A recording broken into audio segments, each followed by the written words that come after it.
¿Qué tal? ¿Cómo están amigos y amigas de esta comunidad? Como siempre un gusto, como siempre un placer que nos acompañen. ¿Qué pasa en Honduras? ¿Qué ha sucedido en las últimas horas? Hubo diferentes periodistas, analistas, activistas, quienes estuvieron presentes en la jornada electoral, quienes han dado seguimiento a lo que ha sucedido en las últimas horas, en donde diversos medios han dado a conocer resultados, pero ¿qué tipo de resultados?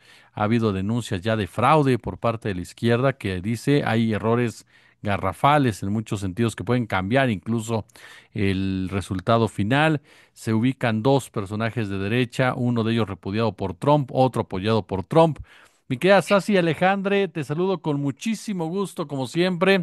Tú anduviste por ahí. A ver, platícanos qué ha pasado en Honduras en los últimos días, en las últimas horas, oye.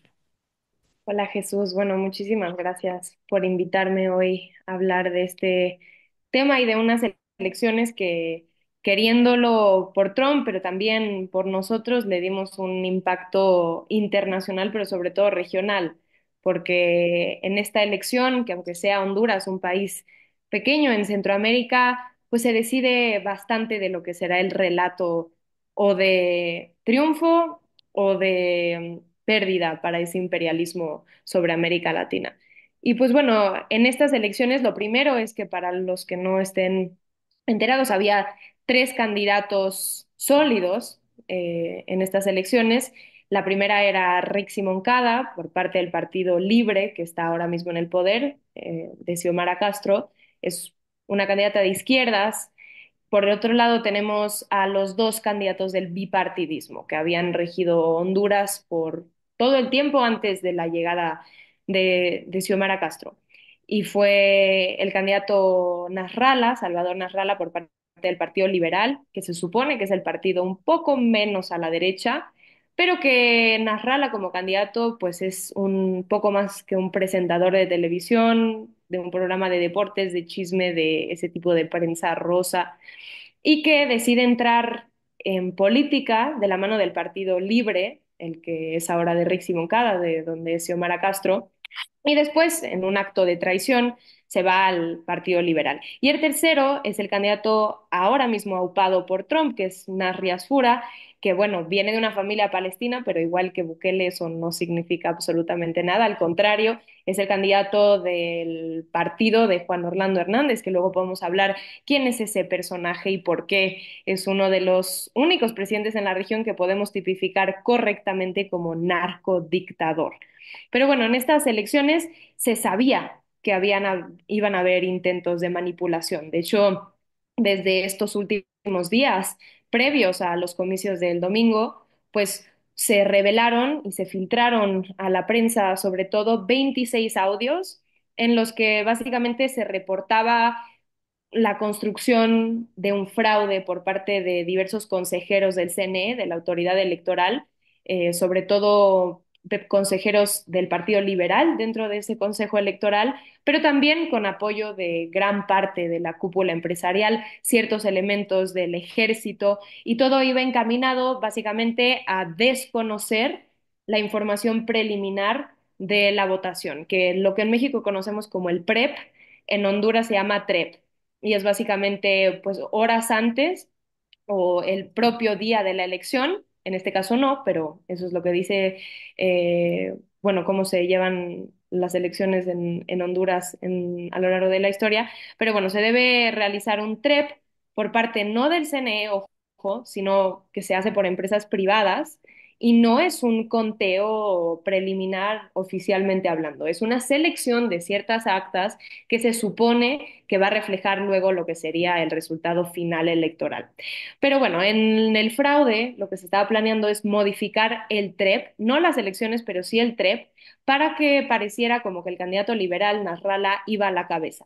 Y entonces que cuando saliera el conteo final y diera de resultado, ellos decían en el plan del fraude que iba a ser la candidata del Libre, Rixi Moncada, pues entonces ellos salir a desconocer el resultado junto con la cúpula empresarial y entonces crear esa narrativa de fraude.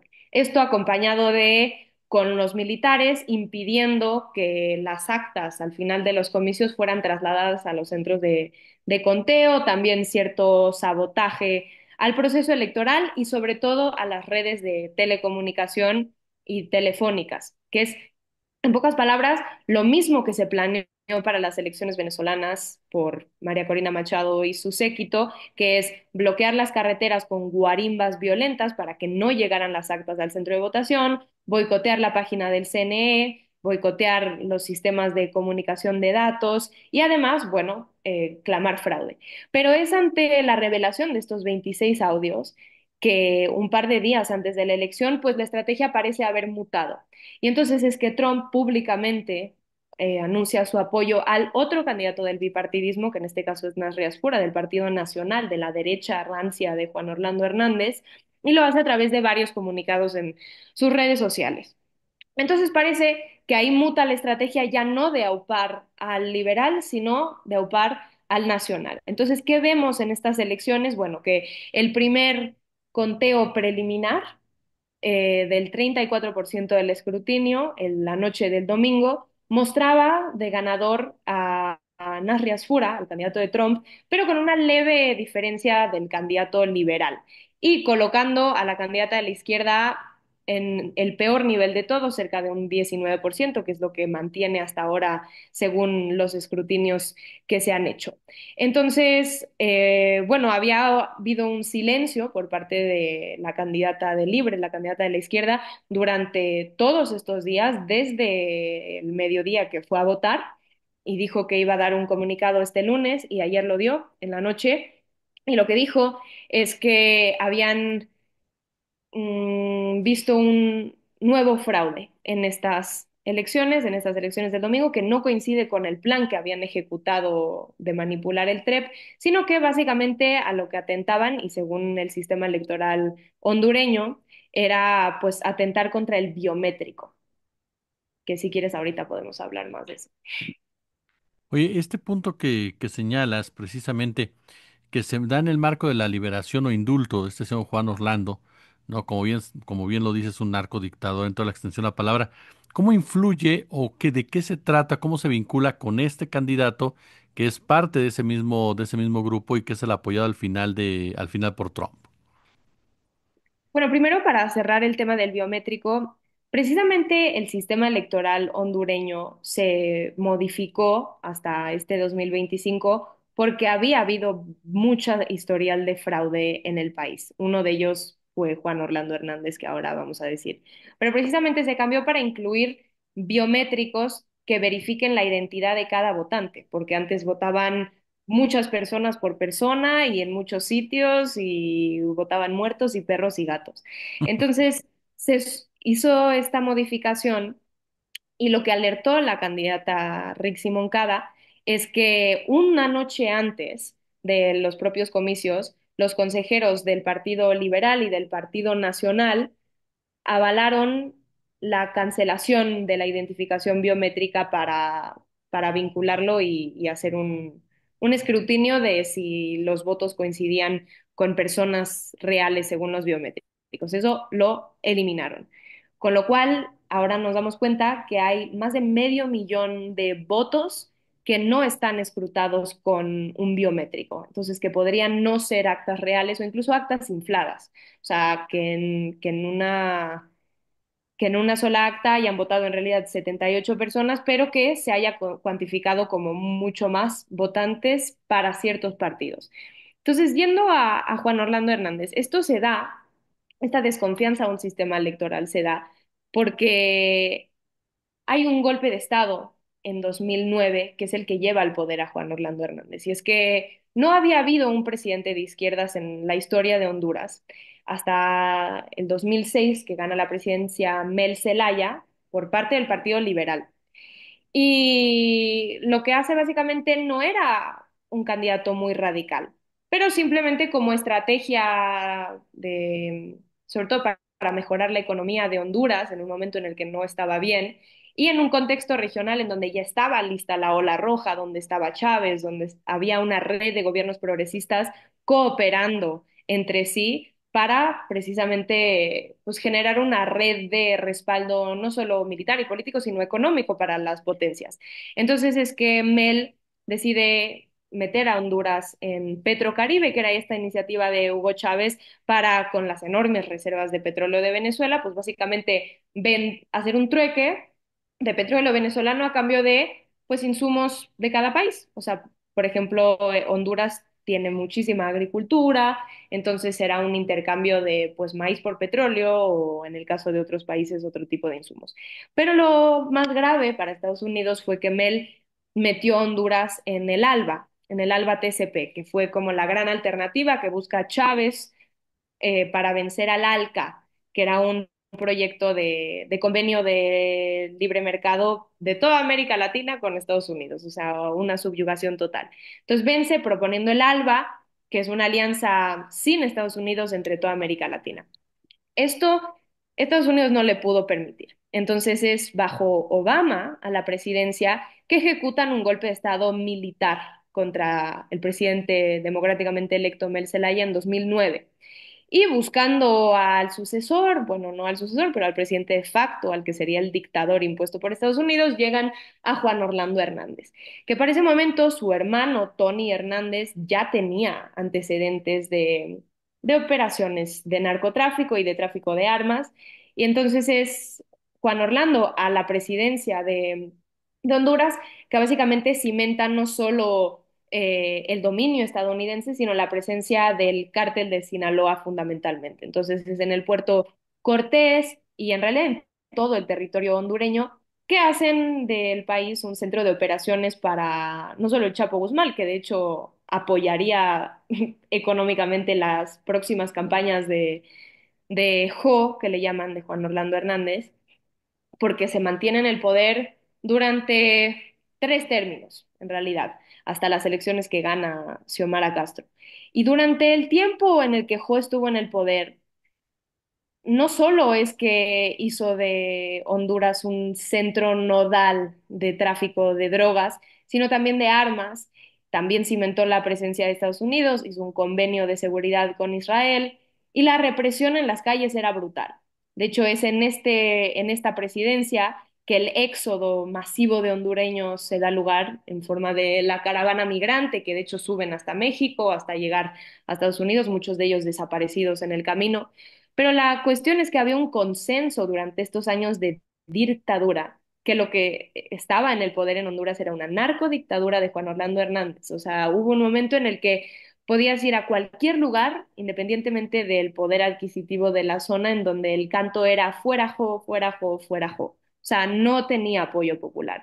Para el momento en el que llega Xiomara Castro, que por cierto es la esposa de Mel Zelaya, del presidente derrocado en el golpe de Estado, aquí ya tienen la estructura del Partido Libre, que es un poco lo que pasa con Morena, que después de pues, un boicot, después de un sabotaje, después de una represión, es que se reconfigura el movimiento en forma de partido.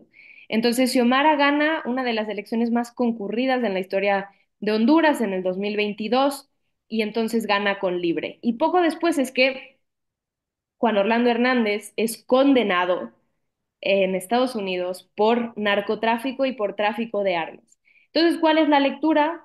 Que lo utilizaron para hacer de Honduras un bastión, no solo de Estados Unidos, sino de su narcotráfico. Y en el momento en el que les dejó de ser útil porque ya era muy burda la práctica, entonces le cortan la cabeza y sacrifican a su peón, que es exactamente lo que hicieron con Noriega en Panamá, que es el otro único presidente latinoamericano que está enjuiciado en Estados Unidos por narcotráfico, que lo utilizaron para hacer de Panamá un centro de operaciones suyas y cuando ya era demasiado burdo el operativo, entonces le cortan la cabeza.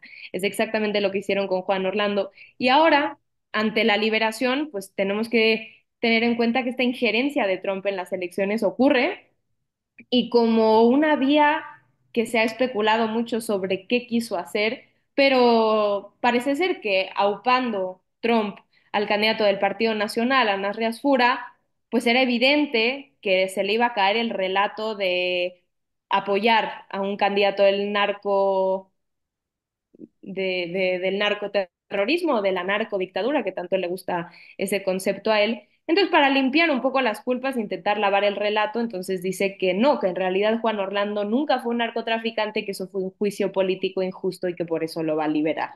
Pero eso es tener nulo conocimiento cómo opera la realidad hondureña, porque ahí hay un consenso casi general de que Juan Orlando era y es un narcodictador y no quieren que vuelva.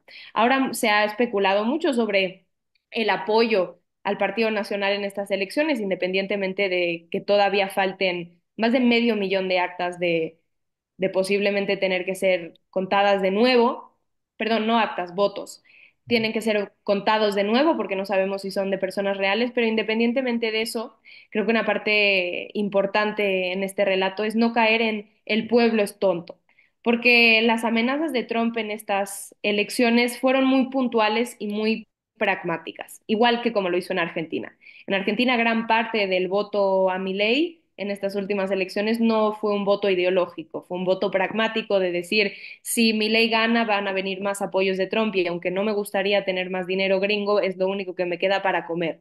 Pues en Honduras pasa algo muy similar, que es que el 28% del PIB nacional depende enteramente de las remesas de los migrantes hondureños en Estados Unidos.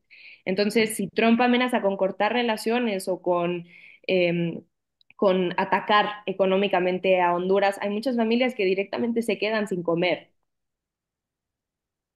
Oye, caray, con esta excelsa interpretación que nos das, era sí o sí ganar Honduras para la ultraderecha, costara lo que costara, porque lo que me comentas es, armaron todo un tinglado, el tema biométrico, el tema de las actas, el tema alrededor, incluso del partido como tal, el impulso que se le da a estos personajes.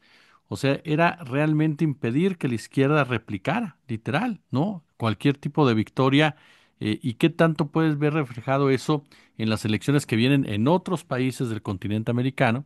Como es el caso, bueno, Chile sabemos que es una situación particular, pero ¿qué puede pasar en Colombia? ¿Y qué puede pasar incluso en el caso de México en 2027 si esa ya es la apuesta de Trump de estar interviniendo e imponiendo cueste lo que cueste? Sea, yo creo que tenemos que hacer un análisis pragmático de esta situación, también muy cauto, porque no conocemos los resultados, ni los que van a proclamar como oficiales, ni tampoco los resultados reales. Pero lo que sí es un hecho es que para las izquierdas ya no es que deba de quedar claro como un tema ideal, sino como un tema de mera supervivencia. Tiene que quedar claro que llegar a la silla de mando no te garantiza el poder y que si bien tenemos que saber capitalizar momentos de profundo descontento y hartazgo político en una población y capitalizar eso para construirlo en un proyecto político, eso no es suficiente. Eso no fue suficiente en todos los gobiernos de la ola roja progresista en América Latina que acabaron como anecdóticos y que no van a volver. Sin embargo, los que sí se lograron mantener en el tiempo no, lo hicieron creando hegemonía. Entonces tenemos que tener muy claro que cuando llegamos desde la izquierda al poder, tenemos que estar perpetuamente en las calles como un partido movimiento, como es lo que pretende ser Morena, lo que aún puede ser. Pero creo que en un país como Honduras, el relato gran parte de ese relato se ganó. O sea, se ganó que sea un consenso general que lo que ocurrió en ese 2009 fue un golpe de Estado. En otros países no ocurre. En Perú no hay un consenso de que lo que ocurrió con Pedro Castillo fue un golpe de Estado. Sin embargo, en Honduras sí lo hay. En Honduras hay un consenso de que lo que representó Juan Orlando Hernández fue una narcodictadura. Y, por ejemplo, en Honduras no calaría el discurso de bombardeamos tus mares por prevenir el narcotráfico o quitamos a tu presidente porque es un narcodictador, porque ellos sí han vivido lo que eso significa en carne propia. Entonces, creo que, dicho esto, me parece que los votos para Rixi Moncada no son los que está contando el CNE, no son los que contó el TREP, precisamente por este tipo de artimañas que ya estaban planeadas. No sabemos si, haciendo una lectura legítima de los resultados, si ella pudiera ser la ganadora. No podemos declarar nada de ese escenario. Lo que sí me preocuparía es que viendo un poco al pasado que se repitiera una situación similar a Ecuador, que es que si genuinamente hay un fraude, si no se denuncia continuamente ante tu electorado y ante las bases, cuando se clame al final no va a tener el mismo impacto en una movilización popular, porque tus bases ya están desmovilizadas. Y eso es un poco, en Honduras, este fraude, según anunció la candidata de Libre anoche, venía planeándose desde una noche antes, este nuevo plan me refiero, una noche antes de los comicios, que es cuando el bipartidismo autoriza esta estrategia de eliminar al factor biométrico del proceso de votación. Entonces, que se haya esperado a denunciar estos intentos de fraude tan tarde, porque claro, se habían anunciado los del TREP, pero esa estrategia de fraude se descartó cuando se hace pública.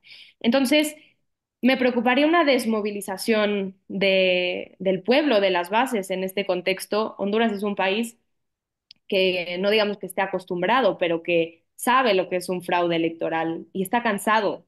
Precisamente uno de los triunfos de Xiomara Castro fue regresar la democracia a Honduras después de una narcodictadura.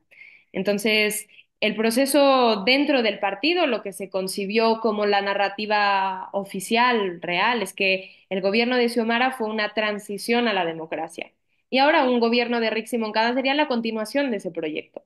Sin embargo, un gobierno tanto del Partido Nacional como del Partido Liberal sería no regresar a una narcodictadura, porque no podemos declarar que eso sería el caso, pero sí sería regresar al bipartidismo que había gobernado Honduras por tantísimos años. Entonces, viéndolo hacia el futuro de la región, es claro que de poder consolidar algún tipo de fraude que estén ejecutando o de ser genuinamente ganadores, ya sea del Partido Nacional o el Partido Liberal, pero sobre todo Narrias Fura, el que ahora es el candidato oficial de Trump, es obvio que van a enmarcar este triunfo a nivel regional y decir que hay un triunfo absoluto, mayoritario del imperialismo en toda América Latina. Cuando a lo que tenemos que estar viendo, pues sí, no solo es en estas elecciones, porque no hemos pasado página, o sea, creo que hay que estar presentes con los pueblos en sus procesos, sobre todo sabiendo lo que está en juego para ellos, para las vidas reales que están en Honduras, pero también viendo un poco en clave de los próximos meses, de los próximos años, vienen unas elecciones en Colombia, que también es uno de los países que Estados Unidos está apuntando con particular ferocidad. Y es que hay que tomar algo en claro que cuando la gente hace análisis muy amarillistas de que todo está perdido, de que el imperialismo siempre gana, de que la derecha está arrasando, tenemos que tener claro que hoy, si bien tenemos una realidad diferente que la que hubo en la ola roja, tenemos también ventajas. Hay muchos de esos países que pertenecieron a esa primera oleada progresista en la región que están perdidos, algunos por unos años, se prevé que por varios años, pero hay países que hoy integran este bastión progresista en América Latina que no estuvieron parte ni en la ola roja ni nunca, que son, por ejemplo, México, que había estado con Lázaro Cárdenas, pero que no participó ni durante el Plan Cóndor con una propuesta revolucionaria, ni luego en la ola roja con un gobierno progresista. Y sin embargo, hoy lo tenemos por primera vez, que empieza desde AMLO. En Colombia tienen al primer presidente de izquierdas de la historia. Y en Honduras la tuvieron con Xiomara Castro. Entonces, hoy lo que toca es crear esa red de apoyo. Y de hecho, la propia Xiomara vino a México antes de las elecciones a reunirse con la presidenta. Y es que si es que es un fraude, toca denunciarlo precisamente para no sentar este precedente. Las elecciones en Colombia que se vienen ya muestran una ventaja del candidato del pacto histórico de Iván Cepeda y sin embargo, hay una derecha envalentonada y que Trump va a intentar aplicar el mismo tipo de chantajes. El chantaje que aplicó en Argentina de si no me votas, entonces les voy a cobrar todo lo que deben y no les voy a prestar más dinero.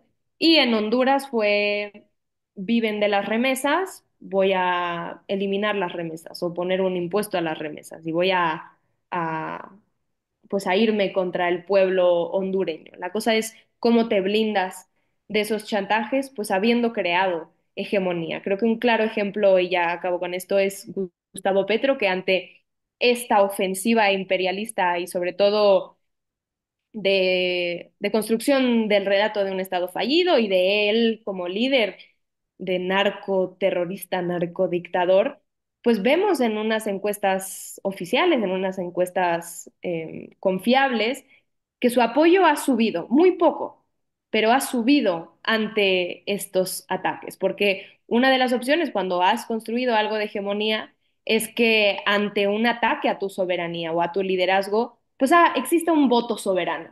No un voto partidista, porque quizás no son del pacto histórico, pero sí están con el candidato que mejor apoye la soberanía de su país. Mi querida Sasi Alejandre, yo como siempre te agradezco estos minutos para nuestra comunidad y que nos permitas aprender tanto de ti. Muchísimas gracias, colega. No, gracias a ti, Jesús, por invitarme siempre.